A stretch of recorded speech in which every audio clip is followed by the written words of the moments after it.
Assalamualaikum warahmatullahi wabarakatuh. Perkenalkan, nama saya Muhammad Jainuddin Agus Aryansyah, kelas 1D, NIM 226102033. Di sini saya akan menjelaskan berbagai macam komponen tentang air induction system. Nah, kita masuk ke sistem pemasukan udara engine diesel. Sistem pemasukan udara engine terbagi menjadi beberapa jenis, yaitu ada natural aspirated dan turbocharger.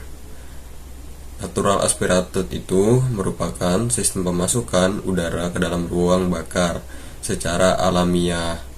Hisapan piston saat langkah intake mengakibatkan udara luar mengalir melewati brake cleaner, air cleaner, intake manifold. Karena terjadi kevakuuman di ruang bakar, apabila terjadi hambatan pada air cleaner dan sistem intake, kerapatan udara yang dihisap menjadi sangat rendah dibanding kerapatan udara atmosfer. Karena jumlah udara, maka bahan bakar yang diinjeksikan juga terbatas, sehingga tenaga yang dihasilkan juga terbatas. Nah, adapun komponen-komponen sistem pemasukan udara, yaitu pertama ada brake cleaner, kedua ada air filter, ketiga ada turbocharger, ketiga ada intake manifold, keempat ada aftercooler, kelima ada exhaust manifold, keenam ada exhaust stack, dan ketujuh muffler dan connecting pipes. Nah, yang pertama itu ada brake cleaner. Brake cleaner itu tujuan penggunaannya adalah untuk menyaring partikel debu atau kotoran yang lebih besar sebelum memasuki air cleaner. Hal ini akan meningkatkan usia pakai air cleaner. Brake cleaner terletak pada lokasi sebelum udara memasuki air cleaner. Nah, lalu kemudian ada air cleaner. Udara memasuki engine itu melalui air cleaner. Nah, air cleaner itu berfungsi sebagai penyaring yang akan memisahkan material debu pada udara sebelum memasuki engine tersebut. Nah, kemudian lanjut masuk ke turbocharger. Nah, turbocharger itu berfungsi untuk meningkatkan performa dan efisiensi engine. Turbocharger menerima aliran udara yang telah dibersihkan oleh air cleaner. Putaran kompresor pada turbocharger menghisap udara untuk masuk dan menekan mengalirkannya menuju ke silinder.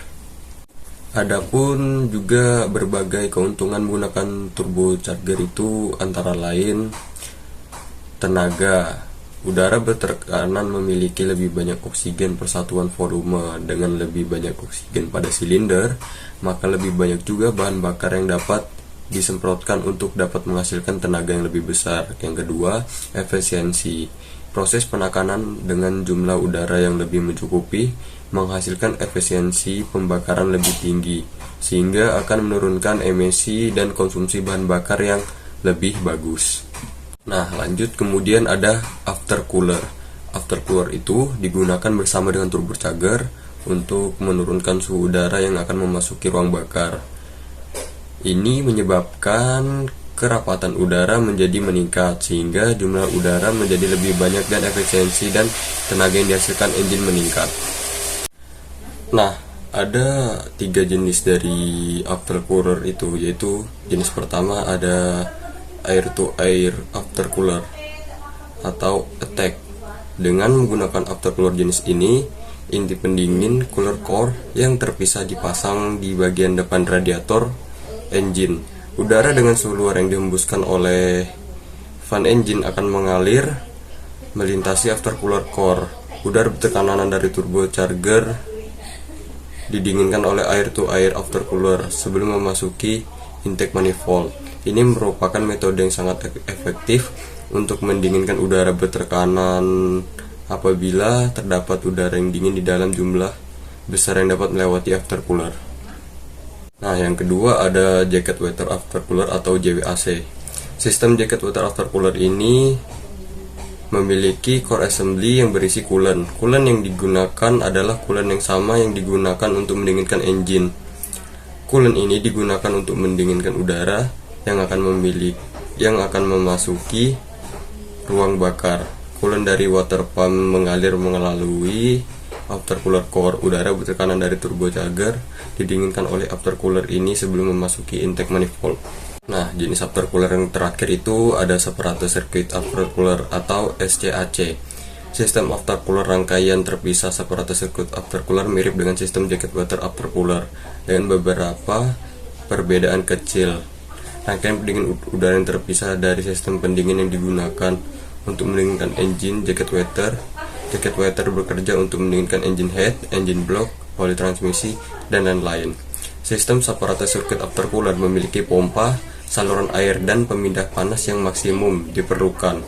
Beberapa aplikasi marine menggunakan sistem ini dengan pemindah panas heat exchanger yang dirancang untuk menggunakan air laut untuk sirkuit pendingin. Kemudian kita lanjut ke exhaust manifold. Nah, exhaust manifold ini gas buang meninggalkan silinder dan memasuki exhaust manifold dan kemudian mengalir menuju turbocharger. Gas buang yang panas ini keluar dari silinder mempunyai kecepatan dan energi panas yang besar. Energi ini kemudian digunakan untuk menggerakkan turbin pada turbocharger, dan karena turbin terhubung satu shaft dengan kompresor, maka kompresor pun akan berputar. Kemudian ada inlet manifold yang berfungsi untuk meneruskan udara menuju ke silinder head. Kemudian ada exhaust stack yang berfungsi setelah gas buang melalui muffler, maka gas buang tadi melewati exhaust stack, pipa keluar. Stack pipa ini mengeluarkan gas buang agar menjauh dari operator. Gas buang masuk ke atmosfer melalui stack tadi sebagai tambahan pada komponen dasar Anda.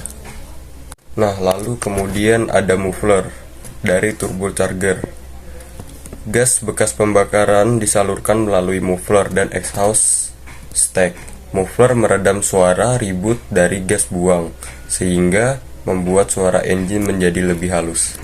Nah, kemudian yang terakhir ada exhaust pipe. Dari turbocharger, bila dilengkapi gas buang mengalir melewati pipa exhaust, muffler, dan exhaust stack sebagai tambahan pada komponen dasar. Anda juga perlu memahami mengenai engine marine dan industrial yang mungkin memakai water coolant exhaust dan manifold dan dua water cooler turbocharger. Lalu kemudian ada wastegate, adalah bagian dari beberapa turbocharger. Apabila bus lebih besar dari yang dianjurkan, maka wastegate terbuka untuk membuang gas buang dan sekeliling turbin ke atmosfer. Nah, sekian presentasi saya tentang air induction system. Jika ada salahnya mohon dimaafkan. Sekian dan terima kasih. Wassalamualaikum warahmatullahi wabarakatuh.